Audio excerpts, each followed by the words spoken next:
Did you get that for me? On Christmas Eve when a 12-year-old boy disappeared without a trace from his home? He grabbed Jonathan, takes off, and runs through the fields. What was supposed to be a joyful holiday for the foster family instead turned into an unimaginable nightmare. We continue to ask the public's help if they've seen anything, if they've heard anything, if they know anything. Call our homicide division. Only thanks to the coordinated efforts of investigators and the help of surveillance cameras did they manage to uncover where Jonathan had really gone and what had happened to him. Watch your babies closely. Don't let them out of your sight.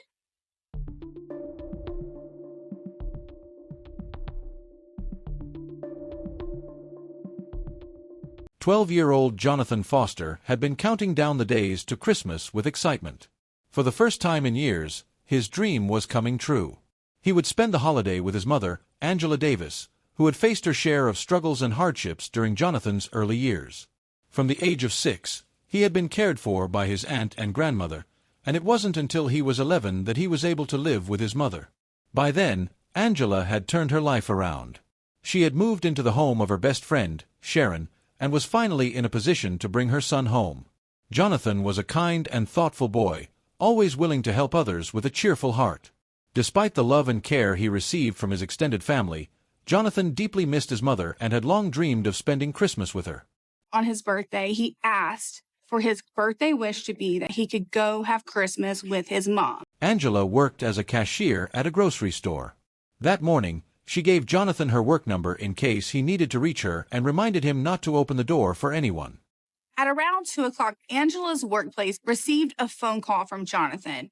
Her co-worker told Jonathan that they were super busy. She just couldn't come to the phone at that time. And he told her that it was an emergency. A few minutes later, Angela tried calling the home phone, but no one picked up. Worried, she left work early and hurried home. As she made her way back, Angela kept calling Jonathan's number, but there was still no answer. Desperately clinging to hope, she redialed over and over again. At one point, Angela's call was finally answered, but instead of her son's voice, an unfamiliar woman came on the line. The stranger asked, "Is Angela your mom?" In a soft, uncertain voice, Jonathan replied, "Yes, ma'am, Angela is my mom." The woman then spoke directly into the phone, saying, "You know you're a terrible mother." Before Angela could process what was happening, the call abruptly ended. Those haunting words would strike fear into any mother's heart. Overcome with panic and confusion, Angela rushed home, desperate for answers. But when she arrived, Jonathan was gone, and the phone used by the mysterious woman had disappeared as well. Desperate and unsure of what to do, Angela turned to her ex-husband, David Davis, who had been Jonathan's stepfather before their divorce. But David dismissed her concerns, convinced that Jonathan was just playing a prank and hiding somewhere. Relaxing at a bar with a beer, he didn't see the situation as urgent and wasn't eager to get involved. He casually promised to come by later and hung up. With no other options, Angela called the Houston Police Department to report Jonathan missing. The officers swiftly gathered all the information they could from her and launched an investigation. By the time David eventually arrived, he was also unable to find any trace of the boy. "I was sitting in the living room, and Granny called and asked us if we had seen Jonathan, and we're like, 'No, why would we have seen Jonathan?' And she's like, 'Well, he's missing. And we didn't know if you guys maybe came down here and got him for Christmas.'" When Angela's family and friends found out about Jonathan's disappearance, they immediately started reaching out to everyone they could think of. They printed flyers with Jonathan's picture, putting them up on street poles and handing them out to people on the streets. Desperately, they begged anyone they could find for help. What was meant to be a joyful Christmas quickly turned into a nightmare for Angela and her loved ones. Instead of enjoying a family holiday, they spent the day frantically searching for the missing boy. A search and rescue team specializing in missing persons cases in Texas joined the search for Jonathan. They constructed a plan, marking off grid areas where Jonathan might be. People were out there, beating the bushes, turning over rocks, doing everything they could in the hopes of finding Jonathan. Angela and David also turned to the media for help. They did everything they could to find their son, holding on to the hope that they would be able to bring their loved one back safe and sound. Good kid, happy, doing well in school, just really excited about Christmas. Watch your babies closely. Don't let them out of your sight. On the third day after Jonathan's disappearance, his grandmother Mary arrived with a potential lead. She mentioned the conflict between Jonathan and his biological father, Richard Forrest. The detectives immediately focused on this new information, deciding to find and investigate Richard as they had no other leads at the time. A search of the house revealed no signs of a struggle, and everything seemed in its place, except for the home phone. It seemed possible that the unknown woman had taken it in her rush without thinking. The detectives also needed to interview all of Jonathan's family members and keep them out of reach of persistent journalists, at least for a while. To do this, David, Angela, Jonathan's grandmother, and Sharon were taken to the police station.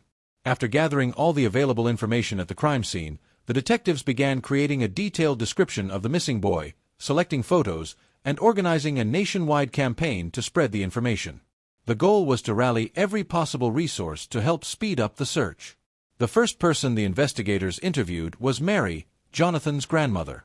It was vital to gather any additional details she might have about Jonathan's biological father. His name is Richard Holden Foster, and he has been in Harris County Jail, so you can find records zoning there. Mary's testimony helped shed light on the complicated family dynamics and Jonathan Foster's background. I'd heard Angela, Richard, and then Jonathan came in there, and when he slammed the door and ran behind me, then I went over there and locked it. He said, "What is wrong, baby?" "What's wrong?" Richard barged his way in, grabbed Jonathan, took off, and ran through the field. So, I called the police. They came out, took a report. However, at that stage, the authorities didn't find any evidence of illegal actions on Richard's part, so no charges were filed against him. After hearing Mary's account, the police speculated that Richard might have become furious upon learning that the boy had returned to Angela and may have attempted to take him by force. With this new lead, the detectives intensified their search for Richard.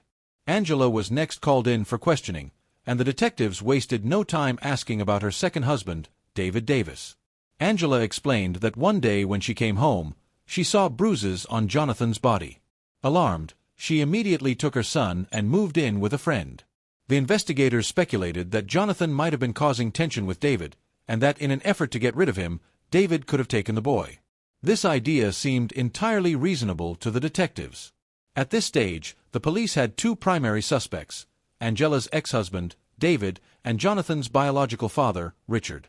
The detectives needed to clarify what Angela meant when she referred to the bruises, as David provided a different account of the events. He had a ball cap on, just like me, standing right next to me. He'd be down playing, then they'd come up, knock on the door. Little girls, the Mexican mama girl, cut her finger. He beat it. My little girl cut her finger, and I spiffed him. I just knocked his head off. Like, I didn't smack him across the face. I just hit him like that. You're talking about Jonathan? Yeah, I said Jonathan. Just like that, just popped him. Well, he's really a crybaby or whatever. So, he told them that I smacked him. During his questioning, David eventually acknowledged being aggressive toward Jonathan, although he claimed the aggression was minimal. The detectives asked David to provide a detailed account of the events over the past 2 weeks, hoping to piece together the timeline from his point of view. The next obvious question was where he had been on the day Jonathan went missing. So you go over to Sharon's and don't see Jonathan? Is that the deal? No, I went and checked on Jonathan earlier. I was about 1:30. I was just hanging out, and I said, well, I hadn't seen Jonathan out playing. I'll go check on him and say hi to him. I knocked on the door. Who is it? Dad. He looked out to check, and then he was all excited. He gets jumping around. David gave a clear description of his visit to Jonathan and went on to explain that he had later gone to a store to buy a coffee grinder as a Christmas gift. David's interrogation lasted quite a while. He was cooperative and gave his testimony willingly, but there were several inconsistencies in his story that raised suspicions about the accuracy of his statements. He claimed he had gone to a store to buy a coffee grinder, but when he couldn't find it, he said he stopped by a local bar for a beer. However, it was later revealed that the store had been closed that day, so he couldn't have possibly gone there. As the interrogation continued, the detective grew more convinced that David Davis was somehow involved in the 12-year-old boy's disappearance. To verify David's alibi, the investigation filed a request through the court to obtain data from the phone company, including his location and call logs. The authorities also visited the local bar and discovered a security camera. The footage showed a man in a cap sitting at the bar drinking. The video confirmed that David was indeed at the bar, where he spent around 2 hours drinking several beers before leaving. The investigation then shifted to analyzing David's movement data. As is well known, mobile phones connect to specific cell towers, each with a range of about 3 miles. The detectives were able to confirm that throughout the time in question, David had remained within this radius, meaning he hadn't gone far. We were able to prove that he was at the Caddy Corner bar during the phone calls that Angela made. He would be in there almost until about 3:30, and we had video and cell phone records to prove it. This evidence showed that David wasn't even close to Angela's house when Jonathan disappeared, and as a result, all suspicions surrounding him were dismissed. Meanwhile, in Corona, nearly 184 miles from Houston, the police were able to track down Jonathan's biological father. However, during this interrogation, it came to light that Richard had been out of town on the day Jonathan disappeared, ruling him out as a suspect. Back in Houston, the questioning continued, and this time Angela's friend, Sharon Anamorado, was brought in for interrogation. "Detective, all right, have a seat there if you don't mind." "Thank you." December 24th. What happened that night? Sharon explained that on the day in question, she had run into her old friend Mona and invited her to a holiday dinner. She asked Mona to come early and wait for her to finish work. Sharon also mentioned that a 12-year-old boy would be at the house, and he probably wouldn't let a stranger in. She instructed Mona to tell him that Aunt Sharon was aware and had given her permission to enter. Despite following these instructions, Jonathan still didn't open the door, so Mona decided to return later. Sharon said that they had known each other very well, but they hadn't seen each other in a long time. "We realized we needed to find Mona," Sharon added. "She might be the last person to see Jonathan." On the 4th day after Jonathan went missing, the investigation finally made a breakthrough. The police received a call from a passerby who had been working next to a ditch in the Houston area and discovered charred remains. Initially, he thought they might be the remains of an animal, but upon closer inspection, he realized the burnt remains were most likely human. A team of officers quickly rushed to the scene. The shocking discovery was found beside a toll road inside a concrete drainage pipe. "Detective, the body was found along a toll road, in a concrete culvert, halfway in, halfway out. It's a young male, about the same age as Jonathan. He's been burned from head to toe, all blackened." The detectives began gathering evidence at the crime scene and found a rope that had been used to bind the victim's wrists and ankles. They also discovered some leaves stuck to the body, which were sent for analysis along with the rope. Identifying the cause of death proved difficult due to the severe burns on the body. The burns were both direct and parallel, indicating the use of a heating pad. It seemed the killer had moved the heating pad back and forth over the body until the flesh had been completely charred. A bruise on the center of the chest appeared to be the result of a strong punch. Dental records confirmed that the charred remains belonged to the missing 12-year-old, Jonathan Foster. This devastating news struck his mother and all of his family members deeply. Losing a loved one is always painful, but when the life of an innocent child is taken, the grief is even more unbearable. Jonathan's body was discovered in an area close to an abandoned zone surrounded by warehouses, a parking lot, and a large green space. About 50 yards away from the horrifying discovery, investigators noticed a surveillance camera on one of the buildings. The footage showed a silver pickup truck pulling up, with a large man getting out of the vehicle and climbing into the truck bed. He retrieved a container from the truck and placed it next to the vehicle. Soon after, another car drove by, and an unknown person, seemingly trying to stay unnoticed, crouched down to hide. Once the vehicle passed, the person stood up and walked toward the drainage pipe where Jonathan's body had been found. The footage was dated December 24th at 18:06, just hours after Jonathan Foster was last seen alive. The detectives turned their focus to tracking down the silver pickup truck. When they arrived at Mona's house, Sharon Anamorado's friend, they spotted a vehicle parked nearby. It closely resembled the one captured in the footage. Mona was subsequently brought in for questioning at the police station. "Detective, hello." Mona Nelson's interview was voluntary, so she was free to leave at any time. "Detective, you came down here on your own, right?" Mona, right. "I mean, I want to be of help. I'm not trying to hide anything." She remained calm and relaxed throughout the questioning, expressing that what had happened to the boy was truly horrifying. Mona also shared that she worked as a welder, handling a wide range of jobs. This is when the investigation took an interesting turn, as the detectives knew the perpetrator had used a torch during the crime. Detective, I'm a dumbass when it comes to some stuff sometimes. If you're a welder, would you have one of those things? What are those things called? What kind of torch is that where you light it on fire? Mona, a torch? Yeah. Detective, where's yours at? Mona, my house. Detective, where in your house? Mona, my acetylene bottles are laying in the dining area. After hearing about the acetylene torch, several officers immediately went to Mona's house. Mona confirmed that she had indeed visited Sharon's place that day, but Sharon hadn't yet come home from work. The boy answered the door, told her Aunt Sharon wasn't home yet, and then shut the door. Mona claimed she never entered the house and left right after, never returning. She says that she'd been drinking with a guy named Frank from about 2 to 6 o'clock. That's about the window when all the events surrounding Jonathan would have happened, and so she's giving herself an alibi.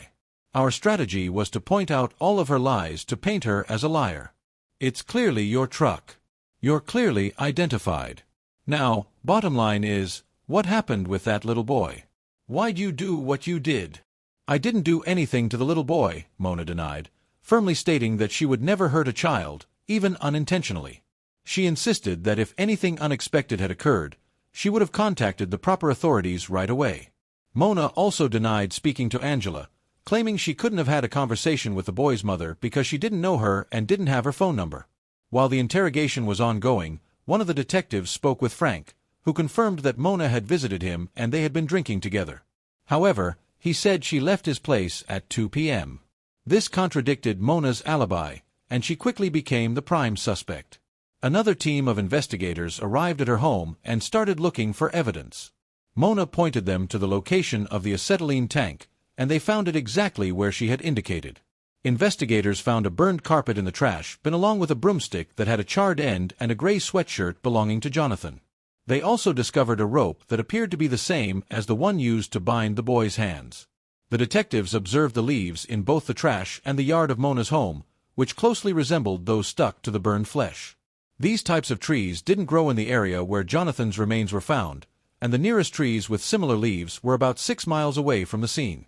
It's hard to believe, but Mona's house was located 6.1 miles from the crime scene. The evidence collected from her home clearly pointed to her as the murderer and abuser. In light of the new evidence, Mona refused to answer any more questions. She suddenly became ill and started vomiting, prompting the need for an ambulance. The detectives felt she was simply faking it, especially since the interrogation had focused on the brutal case of the 12-year-old boy who had been burned from head to toe. Yet Mona showed no emotion, almost as if she had no heart, with an empty void where her heart should have been. But Mona, you are under arrest for the capital murder of Jonathan Foster. When Mona was informed that the crime could lead to either the death penalty or a life sentence without the possibility of parole, she didn't even react. Her emotional level was flatline, there was nothing there. On August 12, 2013, Mona Nelson appeared before a jury for her trial. The key question was, what had happened to Jonathan on Christmas Eve? Shortly after the suspect arrived at Sharon's house, the version of events that unfolded was backed by multiple pieces of evidence. As you may recall, Sharon had asked Mona to come over, cautioning her that a young boy named Jonathan was at the house and wouldn't let anyone in. She told Mona to tell him that Aunt Sharon had given her permission to enter. Little did Sharon know what consequences this would have. Jonathan refused to let the unfamiliar woman in, so Mona asked him to reach out to someone who could contact Sharon. The boy called his mother's work, but Angela was too busy to take the call. When she finally finished and tried calling Jonathan back, there was no answer. She immediately left work and rushed home, but by then, it was already too late. That day, Mona had drunk a lot of alcohol. When she arrived at Sharon's house, she was drunk, angry, and in a bad mood. Her frustration intensified when Jonathan refused to let her in. Eventually, she managed to get inside, likely because the boy opened the door for her. At that moment, Angela called again. Mona grabbed the phone from Jonathan and accused Angela of being a bad mother. Overcome with anger, Mona struck Jonathan in the chest. Only then did she realize it was time to leave. She took the child along with the home phone, put him in her car, and drove back to her house, where she tied him up with a rope. The exact cause of Jonathan Foster's death remains unclear, but it's evident that Mona Nelson intended to mutilate his body with an acetylene torch. Now, I hope she chose another method to kill him. We don't know if it was the flames that did it, but what a god-awful, evil act, to burn his body back and forth, to roll him over with a poker, and continue to burn him back and forth. Afterward, she got rid of the carpet where Jonathan's body had been, throwing it into a trash bin along with a broomstick. His gray sweatshirt was also found there. She then placed the burned remains in another trash container, loaded it into the back of her pickup truck, and drove to the location where Jonathan's body was later discovered. The key factor in this investigation was the CCTV footage showing Mona and her pickup truck, which allowed investigators to successfully close the case and secure a guilty verdict. Mona Nelson was found guilty of the brutal crime and sentenced to life in prison without the possibility of parole. The true motive behind her actions remains unknown. The trial was a difficult emotional ordeal for Angela, the relatives, and even some of the detectives involved. Nevertheless, there was no doubt about the culprit responsible for this tragedy. What makes it even more horrifying is that this occurred on Christmas Eve, a day that should have been the happiest for Jonathan. But instead, it became a day of mourning for his entire family.